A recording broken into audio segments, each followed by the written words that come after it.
fuarda Art Antakya Harmoni platformu görünce Antakya esintileri olur mu acaba diye girdiğimiz bir bölümde 3 tane kıymetli ressamımızın eserleri var. Emel Genç tam yanımda ve resimleri de arkamızda. Ne zaman yapıldı? Bu fuar için özel mi hazırlandınız? Ne tür çalışmalar yapıyorsunuz? Bunlarla birlikte Emel Hanım'ı da biraz tanırsak seviniriz. Merhabalar efendim. Merhaba. Çok teşekkür ediyorum. Onur duydum. Sağ olun. Antakya'dan katılıyoruz dediğiniz gibi. Deprem bölgesinden geliyoruz. Daha önceki çalışmalarımızda, ben kendi adıma söyleyeyim, daha önceki çalışmalarımda depremi konu almıştım haliyle. Kaygıdan besleniyorum. O süreci üzerinden yaklaşık 2 sene dolmak üzere 20 aylık bir süreç geçti. Ben normalde kavramsal sanat üretiyorum. Kavramsal sanat derken küçük hafıza dolapları üretiyorum ve o hafıza dolaplarının içerisine insanların yaşantılarını, anılarını, umutlarını ve eksiltmek istemedikleri bütün yanlarını o dolapların içerisine hapsediyordum.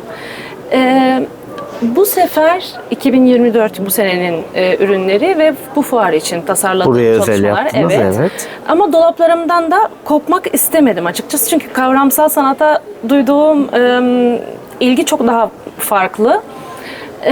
Kendi çalışmalarımı da, yani kavramsal olan dolaplarımı da ekleyerek depremin kalıntılarını, o depremin yıkıntılarını aşağıda bırakarak bir umutla sıçramak adına bu tarz çalışmalar ürettim.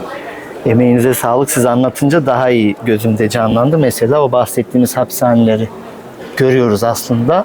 Fakat onların üzerinden de yeni birer yaşam alanı doğuyor. Aslında hayat.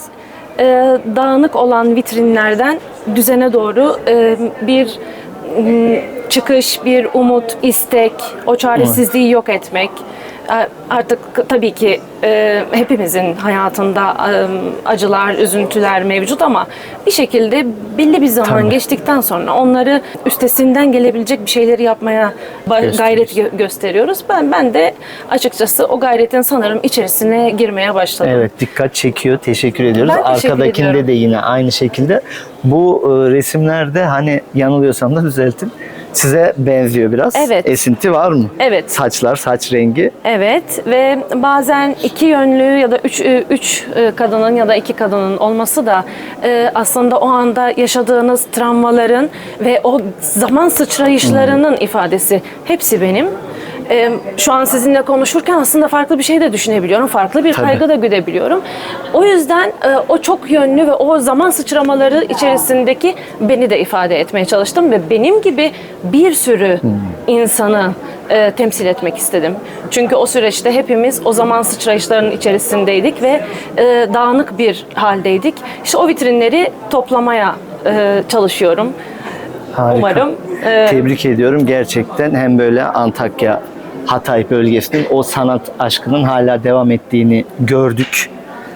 Yani yıkıntıların arasından sanatın yine filizlendiğini ve inanıyorum. İnanarak sanatın geldik iyileştirici hepimiz. gücü bize de Ankara'ya da buradan yansımış oldu. Ben de Antakya'yı burada böyle görüp kıymetli eserlerle ve ressamlarla tanışmış olmaktan Biz mutlu onur oldum. duyduk efendim. Çok teşekkür ediyorum. Ben teşekkür ediyorum Emel Sağ olun Hanım. efendim. Görüşmek üzere. Teşekkürler.